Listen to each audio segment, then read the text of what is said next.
నేరేళ్ల గ్రామంలో వెలిసినటువంటి శ్రీ రుక్మిణి సత్యభామ సహిత వేణుగోపాల స్వామి ఆలయంలో ఈరోజు సాయంత్రం నుంచి అధ్యయనోత్సవం ప్రారంభమైంది. ఈ అధ్యయనోత్సవం ఎందుకోసం చేస్తున్నాం, ఎందుకు చేయాలి అంటే,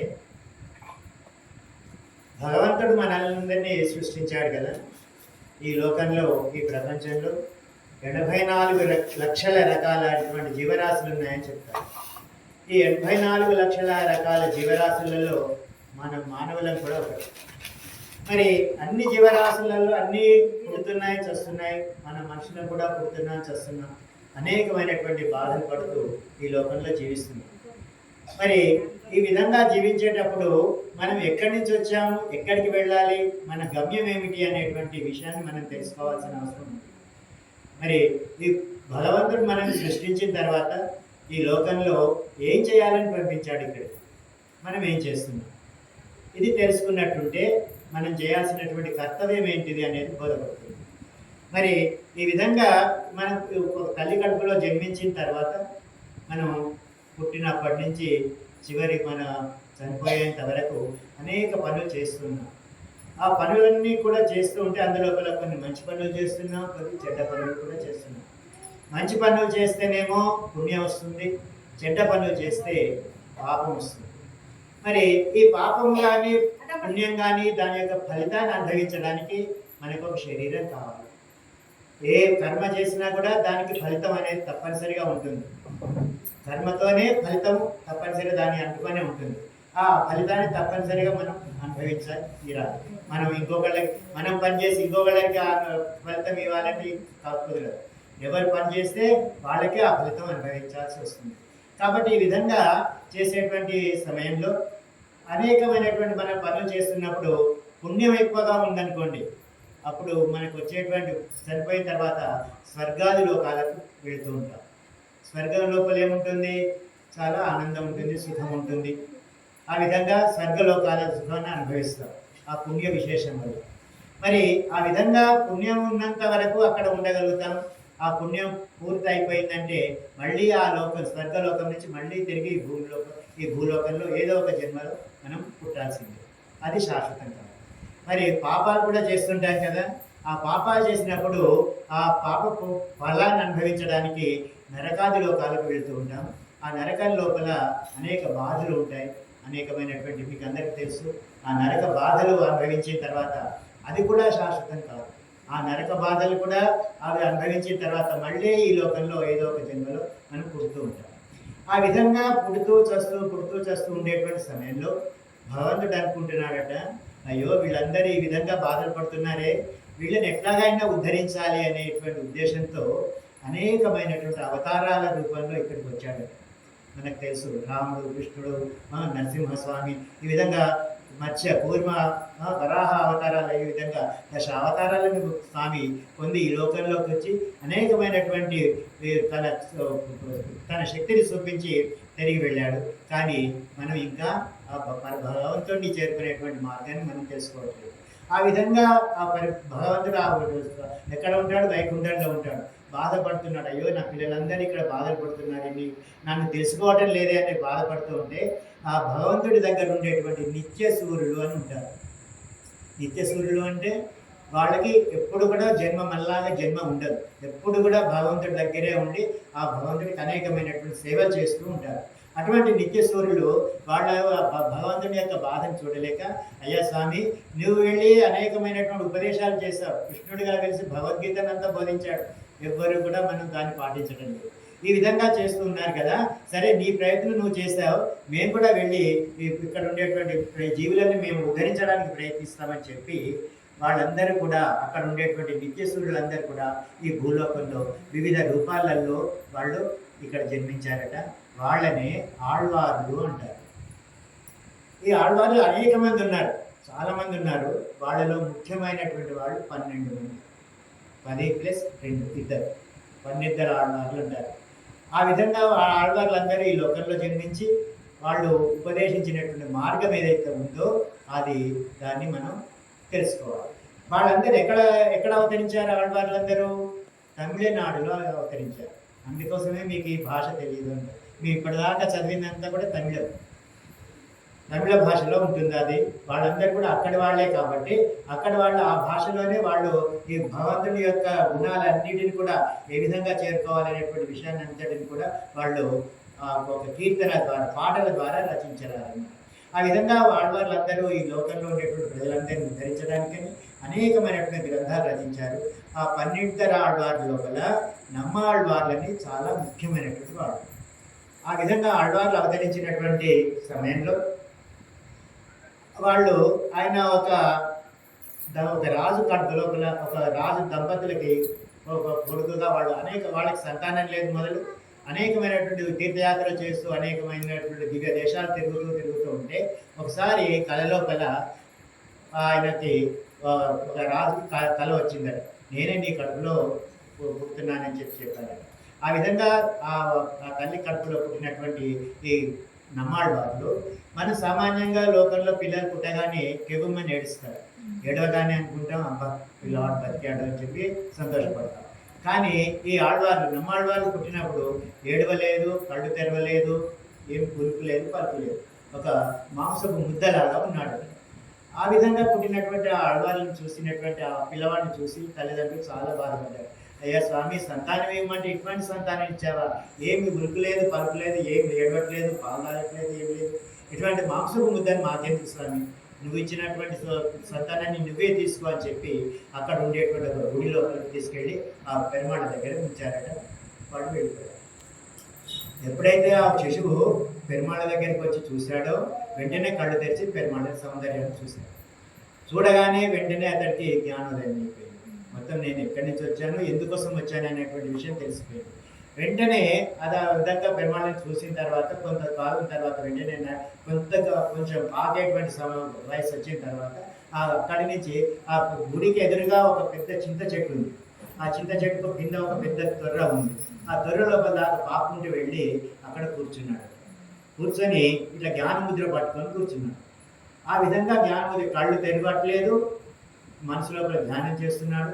ఆ విధంగా జ్ఞానముద్రతో ఉండేటువంటి సమయంలో కనీసం పాలు లేదు, తిండి లేదు, ఏం లేదు, ఆహారం ఏమీ లేదు అతనికి. మరియు అటువంటి సమయం లోపల మనకైతే అనేకమైనటువంటి రోగాలు వచ్చి మనం నీరసించిపోతాం. కానీ ఈ ఆళ్వార్లకి గాలి మాత్రమే భోజనం చేస్తున్నాడట. పెరుమాళ యొక్క నామమే ఆహారం అయిపోయిందట. ఆ విధంగా 16 సంవత్సరాలు ఆ చింత చెట్టు తొర్రలో వేంచేస్తున్నారట ఆ స్వామి. ఆ విధంగా వేంచేస్తున్నటువంటి స్వామిని అక్కడ ఊరి ప్రజలందరూ తిరుగుతూ గుడికి వచ్చినప్పుడు ఆ స్వామిని చూసేవాడు. కళ్ళు తెరవట్లేదు, ఆహారం తీసుకోవట్లేదు, ఫలాలన్నీ అక్కడ పెడితే కూడా వాటిని ముట్టట్లేదు. ఆ విధంగా ఉండేటువంటి సమయంలో ఆ ఊరి ప్రజలందరూ కూడా ఇదేదో పెద్ద విశేషమే ఉన్నది అనుకొని వాళ్ళందరూ కూడా అతనికి కూడా పూజలు, పెరుమాళకి ఏ విధంగా అయితే పూజలు చేస్తున్నారో ఈ ఆళ్వార్లకు కూడా పూజలు చేయడం మొదలుపెట్టారు. ఆ విధంగా ఉండేటువంటి సమయంలో ఇదంతా కూడా తమిళనాడు ప్రాంతంలో జరుగుతుంది. అది ఎక్కడ ఉంది? దక్షిణ భారతదేశం. ఉత్తర భారతదేశం లోపల కూడా ఒక గొప్ప ఆళ్వార్లు జన్మించారు. వారే నాథమునులు. ఆ నాథమునులు అనేటువంటి ఆళ్వార్లు అక్కడ తిరుగుతూ ఉండేటువంటి సమయంలో రాత్రిపూట వాళ్ళు చూస్తుంటే దక్షిణం వైపు నుంచి ఒక గొప్ప కాంతి వెలుగు కనిపిస్తుంది వారికి. ఆ విధంగా చీకటి లోపల కూడా అంత కాంతి ఆ దక్షిణం వైపు కనబడుతుంటే అరే ఇదేదో వింతగా ఉంది, అమావాస్య నాడు కూడా దివ్యమైనటువంటి వెలుగు కనిపిస్తుంది, ఇంత వెలుగు ఎక్కడి నుంచి వస్తుంది అనుకొని వాళ్ళు ఆలోచించుకొని ఆ విధంగా రాత్రంతా కూడా ఆ వెలుగు దిక్కు ప్రయాణం చేస్తూ వచ్చారట. దక్షిణ భారతదేశం దగ్గర, తమిళనాడు దగ్గర దాకా వచ్చారు. అనేకమైనటువంటి ఊర్లు తిరుగుతూ ఇక్కడ ఏమైనా విశేషాలు ఉన్నాయా అని తెలుసుకుంటూ వచ్చి ఈ ఆళ్వార్లు ఎక్కడైతే వేంచేసి ఉన్నారో అక్కడ దాకా వచ్చారట ఆ ఊరికి. ఆ ఊర్లోకి వచ్చిన తర్వాత అక్కడ ఉండేటువంటి ప్రజలను అడిగారు, ఏమయ్యా ఇక్కడ ఏదైనా మాకు ఎక్కడి నుంచి దూరం నుంచి వస్తున్నాం, మేము అనేకమైనటువంటి దివ్య కాంతి కనిపిస్తుంది మాకు ఆకాశంలో, ఆ ఆకాశం ఆ కాంతి అంతా కూడా ఇక్కడి నుంచే వస్తున్నట్టుగా మాకు తోస్తుంది, ఇక్కడైనా విశేషం ఉందా అని అడిగారట. అప్పుడు ఆ ప్రజలందరూ అన్నారట, అయ్యా స్వామి, మా రాజుగారికి ఒక కొడుకు జన్మిస్తే ఆ విధంగా ఆ కొడుకు కోవిల్ లోపలికి రాగానే కళ్ళు తెరిచాడు. వెంటనే అతడు పాక్కుంటూ వెళ్ళి చింత చెట్టు తొర్రలో ఇప్పటికి 16 సంవత్సరాలుగా అందులోనే ఉంటున్నాడు. కళ్ళు తెరవట్లేదు, ఆహారం తీసుకోవట్లేదు, పాదాలట్లేదు, ఏమి లేదు. ఈ విధంగా అతడు భగవంతుడిని ధ్యానిస్తూ ఆ విధంగా ఉంటున్నాడు. మేమందరం అతన్ని దర్శించుకుంటున్నాం రోజు అని చెప్పారట. ఆ విధంగా చెప్పగానే అక్కడ ఉండేటువంటి ఆ నాదమునులు అనేటువంటి ఆ ఆళ్వార్లు చాలా ఆశ్చర్యపోయారు. తర్వాత అతడు వచ్చి అక్కడ దాకా ఆ పెరుమాళను సేవించుకున్నాడు.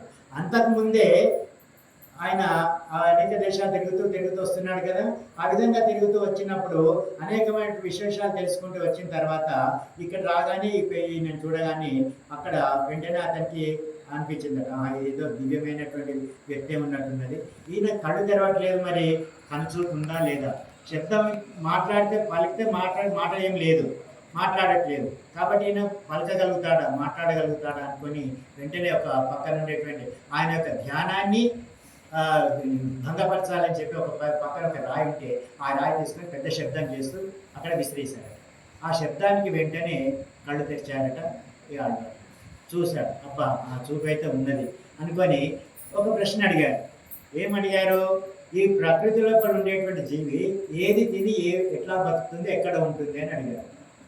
అడగగానే అక్కడ నమ్మాళ్వారు అన్నారట, అదే తిని అక్కడే ఉంటుంది అని అన్నారు.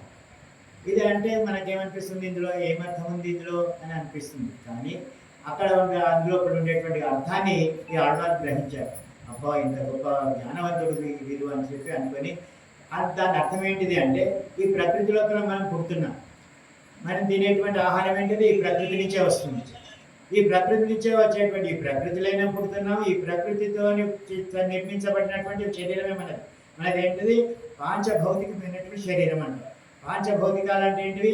అగ్ని, భూమి, వాయువు, తర్వాత ఆకాశము. ఈ విధంగా 5 పదార్థాలతో మన శరీరం నిర్మించబడింది. మన ఇందులోపల ఉండేటువంటి భూమి లోపల నుంచి వచ్చేటువంటి వస్తువులు కూడా అవే. కాబట్టి అదే దీన్ని అక్కడే ఉంటుంది అని అనేసరికి ఓహో ఇట్లాగా అనుకొని ఆయన అనేకమైనటువంటి అతనికి శుశ్రూషలు చేస్తూ ఆ విధంగా నమ్మాడు వాళ్ళని అక్కడే అతను బాగా కొలుస్తున్నాడట.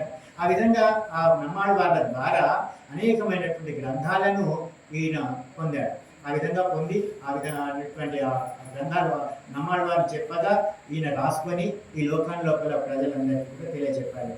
అందులోపల తిరువాయుమొഴി అంటే 4000 అని 4000 పాశురాలతో చేసినటువంటి గ్రంథం ఉంది. దాన్ని 4000 అంటారు. దాన్ని 4000 పాశురాలు ఉంటాయండి. అందులో ముఖ్యమైనటువంటిది తిరువాయుమొഴി. ఇప్పటిదాకా మేము చదివింది ఏదైతే ఉన్నదో ఆ గ్రంథం దాన్ని తిరువాయుమొഴి అంటారు.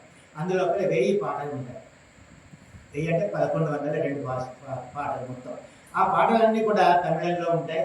అవన్నీ కూడా పాటల యొక్క అర్థం ఏంటిది అంటే, ప్రతి ఒక్క పదానికి అర్థం కూడా భగవంతుడి గురించినటువంటి విషయమే కానీ వేరే దాని గురించి లేదు. ఆ విధంగా పొందినటువంటి నాథములు ఈ విధంగా దీన్ని అందరూ అక్కడ ఉండేటువంటి ప్రజలందరికీ వివరించి దీని యొక్క అర్థం ఇది స్వామి అని చెప్పి వాళ్ళందరూ ఆ ప్రజలందరినీ కూడా చైతన్యవంతులు చేశారు. ఆ విధంగా అక్కడ ఆ కాలంలో ఉండేటువంటి వాళ్ళందరూ కూడా ముక్తిని పొందారు. తర్వాత కాలం లోపల ఏమైంది అంటే, కొంతకాలం జరిగింది. ఈ విధంగా ఆ తిరువాయుమొഴి అనేటువంటి గ్రంథాన్ని చదవగానే వెంటనే ముక్తి వచ్చేది. పుస్తకం చదవగానే వెంటనే ఈ శరీరం వదిలేయడం, భగవంతుడి దగ్గరికి వెళ్ళిపోవడం. ఆ విధంగా జరుగుతుంటే మరి ఇక్కడ లోకంలో ఉండేటువంటి వాళ్ళు అతని మీద ఆధారపడ్డ వాళ్ళు కూడా ఉంటారు కదా, భార్యలు ఉంటారు, పిల్లలు ఉంటారు, వాళ్ళందరూ ఉంటారు. ఈ విధంగా ఆ పుస్తకం చదవగానే వెంటనే మరణించడం, భగవంతుడి దగ్గర చేరుకోవడం. ఆ విధంగా చూసి ఉండేటువంటి వాళ్ళందరికీ భయం వేసింది. అయ్యో దీన్ని చదవగానే వెంటనే సరిపోతున్నారు కదా, అబ్బో ఇదేదో ప్రమాదకరమైనటువంటి పుస్తకం ఉంది అనుకొని ఎక్కడెక్కడ లోకంలో ఈ పుస్తకాలు ఉన్నాయో అవన్నీ తీసుకుపోయి నీళ్ళలో పడేస్తారు. ఆ విధంగా లుప్తమైపోయింది మొత్తం, ఎవరికి తెలియకుండా అయిపోయింది. తర్వాత కొంతకాలానికి ఆ విధంగా తర్వాత అక్కడక్కడ ఎప్పుడైతే నోటికి కొంతమందికి విన్నారు కదా ఈ పాటలని, ఆ విధంగా పాడుతూ ఉంటారు. కొంతమంది ఒక దగ్గర పాడుతూ ఉంటే కొంతమంది విన్నారు, అరే ఈ పాటలు ఏవో బాగా ఉన్నాయి అనుకొని ఆ విధంగా ఎక్కడ ఎవరు రాశారు ఈ గ్రంథం ఏంటిది అని చెప్పి తెలుసుకొని మళ్ళీ ఈ గ్రంథాన్ని ఎట్లా పొందాలి అని అనుకొని మళ్ళీ దీన్ని అప్పటికే నమ్మాడు వాళ్ళు ఈ అవతారం చాలించారు. తర్వాత పెరుమాళ దగ్గరికి వెళ్ళిపోయారు. కొంతకాలం 100,000 సంవత్సరాలు గడిచిపోయింది. తర్వాత ఉండేటువంటి ప్రజలకి ఈ గ్రంథం లేకుండా పోయింది. ఆ విధంగా అప్పుడు ఇవి నాథములు మళ్ళీ ఇక్కడ కనును చెరుతాము అనేటువంటి దాన్ని 11,000 సార్లు పారాయణం చేసి మళ్ళీ నమ్మాడు వాళ్ళని ప్రత్యక్షపరచుకొని మళ్ళీ స్వామి ఈ గ్రంథం అంతా కూడా ప్రజలకు లభించకుండా అయిపోయింది, మళ్ళీ తిరిగి ఈ గ్రంథాన్ని నాకు అనుగ్రహించండి అని చెప్పి ప్రార్థిస్తే అప్పుడు అప్పటి వరకు నమ్మాడు వాళ్ళు లేరు. ఒక విగ్రహ రూపంలోనే ఉన్నారు వారు, ఒక విగ్రహ రూపం. మరి విగ్రహ రూపంలో ఉంటే వారి విగ్రహం మనతో మాట్లాడటం అనేది ఈ లోక విరుద్ధం కదా. కాబట్టి ఆ నమ్మాళ్ళ వారి నాదములతో ఏం చెప్పారంటే, ఇది నేను నీకు చెప్తుంటాను, మన ఇద్దరి మధ్యలో ఒక పరద అడ్డంగా కట్టండి, ఆ అవతల నేను ఉంటాను, నేను చెప్పిన కొద్ది నువ్వు రాసుకో అని చెప్పి ఆ విధంగా చెప్తూ ఉంటే మళ్ళీ ఈ లోకంలోకి ఆ నమ్మాళ్ళ నాదముల ద్వారా ఈ గ్రంథం మళ్ళీ వచ్చింది. మరి మళ్ళీ వస్తే నాదములకు మళ్ళీ సంశయం వచ్చింది. అయ్యా స్వామి, ఇంతకుముందే ఈ గ్రంథాన్ని పారాయణం చేస్తే వెంటనే చనిపోయేవాళ్ళు, మరి మళ్ళీ గ్రంథాన్ని మళ్ళీ నేను రాసి మళ్ళీ లోకానికి అందిస్తే మళ్ళీ అదే పరిస్థితి వస్తుంది కదా అని చెప్తే, అట్లా కాదు, కొంత మారుద్దాం దీన్ని అనుకొని, ఎప్పుడైతే ఈ గ్రంథం చదవగానే కాకుండా ఎవరైతే గ్రంథాన్ని పారాయణం చేస్తారో దాని యొక్క పుణ్య విశేషం వల్ల ఎప్పుడైతే వాళ్ళ యొక్క ఆయుష్ మొత్తం తీరిన తర్వాత అప్పుడు వాళ్ళకి ముక్తిని ప్రసాదిస్తాను అని చెప్పి నమ్మాడు వారు అనుగ్రహించారట. ఆ విధంగా కొంత మార్పు చేసి ఈ గ్రంథాన్ని మళ్ళీ ఈ లోకంలో తీసుకొచ్చారు. అప్పటి నుంచి కూడా ఈ గ్రంథాన్ని ఈ గుళ్ళల్లో పారాయణం చేయడం మొదలవుతుంది. ఎందుకోసం కోయిలలో దీన్ని పారాయణం చేయాలి అంటే, ఎప్పుడైతే దీని అధ్యయనోత్సవం అని అంటారు. ఈ అధ్యయనోత్సవం జరపకపోతే అది శ్రీ వైష్ణవ దేవాలయం కాదు అని పెద్దలు నిర్ణయించారు. ఎప్పుడైతే జిఆర్ స్వామి లాంటి వాడు పెద్దవాళ్ళు ఎవరైతే కోవిలటువంటి వాళ్ళకు వస్తారో వాళ్ళు అడుగుతారు మొట్టమొదటి, ఈ కోవిల లోపల, ఈ ఆలయం లోపల అధ్యయనోత్సవం జరుగుతుందా అది తెలుసుకుంటారు. అది అధ్యయనోత్సవం జరిగితేనే పెద్దవాళ్ళు ఎవరైనా వచ్చినప్పుడు తీర్థం తీసుకుంటారు. కానీ అధ్యయనోత్సవం జరిగినప్పుడు అది వైష్ణవ కోవిల అనబడదు, అక్కడ పెద్దలు ఎవరు తీర్థం తీసుకుంటారు. అటువంటి సాంప్రదాయం ఉన్నది. కాబట్టి ఈ విధంగా ప్రతి శ్రీ వైష్ణవ కోవిల్ లోపల మాత్రమే ఇది అధ్యయనం చేస్తారు, వేరే ఏ కోవిళ్ళలో కూడా ఇటువంటి పరిస్థితి లేదు.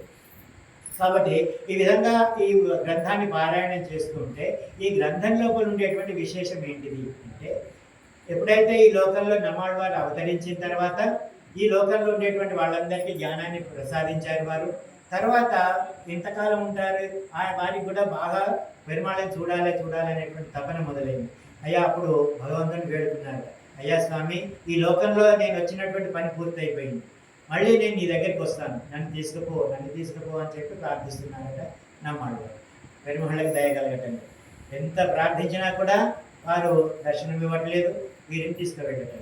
ఆ విధంగా కొంతకాలం జరిగిన తర్వాత ఈ నమ్మాళ్ళ వాళ్ళ యొక్క బాగా ఈ గ్రంథాన్ని రాసి అందులో కూడా ప్రార్థిస్తూ ఉంటే చివరికి భగవంతునికి, అయ్యో ఇంత బాధపడుతున్నారు కదా ఆడవాళ్ళు, సరే తీసుకెళ్దాం అని చెప్పి వచ్చారట.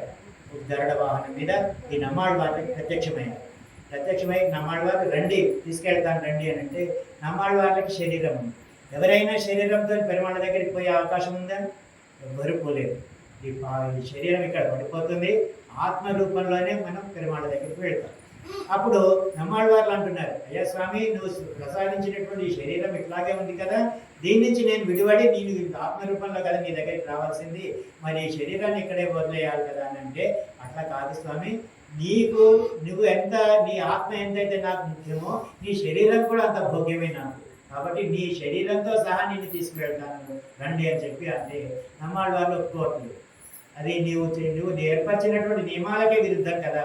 ఎవరు ఏ ప్రాణి కూడా శరీరంతో సహా పెరుమాళ్ళ దగ్గరికి వెళ్ళేటువంటి అవకాశం లేదని నువ్వే చెప్పావు, మరి నన్ను శరీరంతో రమ్మంటున్నావు ఏంటిదంటే, ఏమయ్యా నా ఆజ్ఞకు తిరిగే నన్ను అడిగేవాటి వాడెవడు? హిరణ్యశేశ్వరుడు కదా. పెరుమాళ్ళ భగవంతుడిని నువ్వు ఇట్లా ఎందుకు చేస్తావని అడిగేవాటి అంత శక్తి ఎవరికైనా ఉందా? ఎవరికి లేదు కదా. కాబట్టి నీ శరీరం కూడా నాకు ముఖ్యమే, నీ శరీరం నువ్వెంతో నీ శరీరం కూడా నాకు చాలా ఇష్టమైనటువంటిది, కాబట్టి నిన్ను శరీర సహితంగా నిన్ను నా దగ్గరికి తీసుకువెళ్తాను రండి అని చెప్పి తీసుకువెళ్ళారట భగవంతుడు. ఆ విధంగా నమ్మాళ్ళ వారు భగవంతుడి దగ్గరికి వెళ్ళేటువంటి మార్గం ఏదైతే ఉంటుందో దాన్ని అర్చరాది మార్గం అని అంటారు. ఈ తిరువాయిముడి లోపల మనకి లాస్ట్కి మనం చివరికి పరమ పదోత్సవం అని చేస్తాం. ఈ అధ్యయనోత్సవంలో భాగంగా చివరి రోజు ఈ పారాయణం అంతా అయిపోయిన తర్వాత అధ్యయనోత్సవం నమ్మాళ్ళ వాళ్ళని బెంచేపు చేసుకొని మనం ముందట అక్కడ ఒక 12 మెట్లు వేసి దాన్ని భగవంతుడి అక్కడ పెరుమాళ్ళని అక్కడ పెట్టి నమ్మాళ్ళ వాళ్ళని పెరుమాళ్ళ దగ్గర చేస్తాం. దాన్ని అర్చరాది మార్గం అని అంటే నమ్మాళ్ళ వాళ్ళు వెళ్ళినటువంటి మార్గం ఏదైతే ఉందో దాన్ని అర్చరాది మార్గం అంటారు. ఆ విధంగా మనం దాన్ని అనుకరణ మనకు చేసి చూపించారు ఈ నమ్మాడు గారు. ఆ విధంగా వాళ్ళు పెరుమాళ్ళని ఏ విధంగా చేరుకున్నారో తెలుసుకునేటువంటి మార్గమే చివరికి ఉండేటువంటి ఈ అర్చరాది మార్గం ద్వారా మనకి చూపిస్తారు. అందులోపల ఏముంటుంది, మనం ఎప్పుడైతే ఈ శరీరాన్ని వదిలేసి ఒక ఆత్మరూపం లోపల మనం భగవంతుని దగ్గరికి వెళ్ళేటువంటి మార్గం ఏదైతే ఉంటుందో, వెళ్ళేటప్పుడు ఏం చేస్తారు, ఇందులోపల ఎవరైతే శ్రీ వైష్ణవ సాంప్రదాయంలో ఉండి ఒక మంచి సద్గురు ద్వారా ఉపదేశాన్ని పొంది సదాచార్యుని ఆశ్రయించి ఆ ఆచార్యుల ద్వారా మంత్రాన్ని గ్రహించి ఆ మంత్రాన్ని అనుష్ఠానం చేస్తూ ఉండేటువంటి సమయంలో ఎవరికైతే భగవంతుని మీద ప్రేమ ఉంటుందో ఆ భగవంతుని యొక్క కృప వాటిపైన ఉన్నప్పుడు మన శరీరం లోపల అనేకమైనటువంటి నాడులు ఉంటాయి. 72,000 నాడులు ఉంటాయి. అన్నిటి లోపల 108 నాడులు చాలా ముఖ్యమైనటువంటి. అందులోపల 108లో కూడా 3 ముఖ్యమైనటువంటి నాడులు ఉంటాయి. అవి ఇళ, పింగళ, సుషుమ్న నాడి అని 3 నాడులు ఉంటాయి. అందులోపల సుషుమ్న నాడి అనేది మధ్యలో ఉంటుంది. ఆ సుషుమ్న నాడి మన బొడ్డు దగ్గర నుంచి బ్రహ్మరంధ్రం దాకా వ్యాపించి ఉంటుంది. ఎప్పుడైతే పెరుమాళ్ళ కృప కలిగినటువంటి ఆ జీవాత్మ ఎవరైతే ఉంటారో ఆ జీవాత్మకి ప్రాణం విడిచేటువంటి సమయం లోపలంతా కూడా చీకటిగా ఉంటుంది. కొంత వెలుతురు కూడా ఉండదు. ఎవరైతే భగవంతుని యొక్క కృపను పొందుతారో లోపల ఒక టార్చ్ లైట్ వేస్తే ఎట్లాగైతే వెలుగు కనిపిస్తుందో ఆ విధంగా జీవాత్మకి వెలుగుతో ద్వారా ఆ సుషుమ్నా నాడి అనేది కనిపిస్తుందంట. ఆ సుషుమ్నా నాడి ద్వారా ఈ పైన ఉండేటువంటి తలపైన ఉండేటువంటి బ్రహ్మరంధ్రాన్ని భేదించుకొని బయటపడతారు. ఆ విధంగా బయటపడేటువంటి ఆ జీవాత్మ ఏమవుతుంది, పైకి వెళుతుంది, ఊర్ధ్వముఖంగా పై లోకాలకు వెళుతూ ఉంటుంది. ఆ విధంగా అనేకమైనటువంటి లోకాలు దాటుతూ వెళుతుంది. 12 లోకాలు ఉంటాయి పైన. అందుకే దానికి గుర్తుగా మనకు 12 గుర్తులు వేస్తాం, 12 నిచ్చెన మెట్లు వేస్తాం. ఆ విధంగా ఒక్కొక్క మెట్టు ఒక్కొక్క లోకం అన్నమాట. అంటే అర్చి దిన పూర్వపక్ష షడ్దన్ మాసాబ్ద వాతాంశమత్ గ్లౌ విద్యుత్ వర్ణేంద్ర దాతృమహిత. అంటే ఈ విధంగా 12 లోకాలు ఉంటాయి. వర్ణలోకము, ఇంద్రలోకము, స్వర్గ, చివరికి బ్రహ్మలోకం దాకా కూడా ఉంటాయి. ఈ విధంగా 12 లోకాలు దాటుతూ ఆ జీవాత్మ ప్రయాణిస్తుంది. ఆ విధంగా ప్రయాణించేటువంటి సమయంలో ఆ లోకాల్లో ఉండేటువంటి అందరూ కూడా, అక్కడ ఉండేటువంటి దేవతలందరూ కూడా ఈ జీవాత్మను పిలుస్తూ, అయ్యో స్వామి, ఇంతకాలానికి నువ్వు మా లోకానికి వచ్చావా, నువ్వు రండి, మా దగ్గరికి రండి అని చెప్పి అనేకమైనటువంటి అతనికి ఉపచారాలు చేస్తూ, అనేక అలంకారాలు చేస్తూ, అనేకమైనటువంటి ఆభరణాలు, వస్త్రాలు ధరిస్తూ ఆ విధంగా అతన్ని గౌరవిస్తూ అతన్ని ఆ లోకం నుంచి పై లోకానికి సాగనంపుకుంటారు. ఆ విధంగా అతడు చేరి చివరికి బ్రహ్మలోకాన్ని కూడా దాటి, అక్కడ బ్రహ్మలోకం దాటిన తర్వాత ఒక నది ఉంటుంది, అక్కడ విరజా నది అని ఉంటుంది. ఆ విరజా నది దగ్గర దాకా వెళ్ళిన తర్వాత అక్కడ దాకా కూడా ఇక్కడ ఉండేటువంటిదేమో స్థూల శరీరం అంటాం. ఈ శరీరం ఇక్కడ పడిపోతుంది. ఈ ఆత్మ రూపంలో ఉండేటువంటి చిన్న సూక్ష్మ శరీరం ఉంటుంది. ఆ సూక్ష్మ శరీరం ద్వారా విరజా నది దాకా వెళ్తాం. ఆ విరజా నది లోపల ఎప్పుడైతే మునుగుతామో ఆ సూక్ష్మ శరీరం కూడా పోతుంది. ఆ సూక్ష్మ శరీరం కూడా పోయిన తర్వాత అక్కడ ఒక దివ్యమైనటువంటి శరీరం వస్తుంది. ఆ దివ్య శరీరం ఎట్లా ఉంటుంది, భగవంతుడు ఎట్లా ఉంటాడో అట్లాంటి రూపం వస్తుంది మనకి కూడా. భగవంతుడికి 4 భుజాలు, చతుర్భుజాలు, శంఖము, చక్రము, గద, పద్మం, ఇవన్నీ కూడా ఆయుధాలతో సహా ఉంటాడు కదా. కిరీటము, దివ్యమైనటువంటి వకుల మాల, ఈ విధంగా ఉండేటువంటి రూపం ఏదైతే ఉంటుందో ఆ విధమైనటువంటి రూపాన్ని పొందుతాడు ఈ జీవాత్మ. ఆ విధంగా రూపాన్ని పొందిన తర్వాత అతడు అక్కడ అవతలి ఒడ్డున ఉండేటువంటి అమానవుడు అనేటువంటి ఒక వ్యక్తి వచ్చి ఈ జీవాత్మని చేపట్టుకొని బయటకు తీసుకెళ్తాడు. అక్కడ వైకుంఠ గోపురం ఉంటుంది. ఆ వైకుంఠ గోపురాన్ని చూస్తాడు. ఆహో, ఎంత దివ్యమైనటువంటి ప్రదేశం ఇది అని చాలా సంతోషపడుతుంటాడు. ఈ విధంగా ఉంటుంది. మిగతా విషయం మళ్ళీ తర్వాత జై శ్రీరామ్.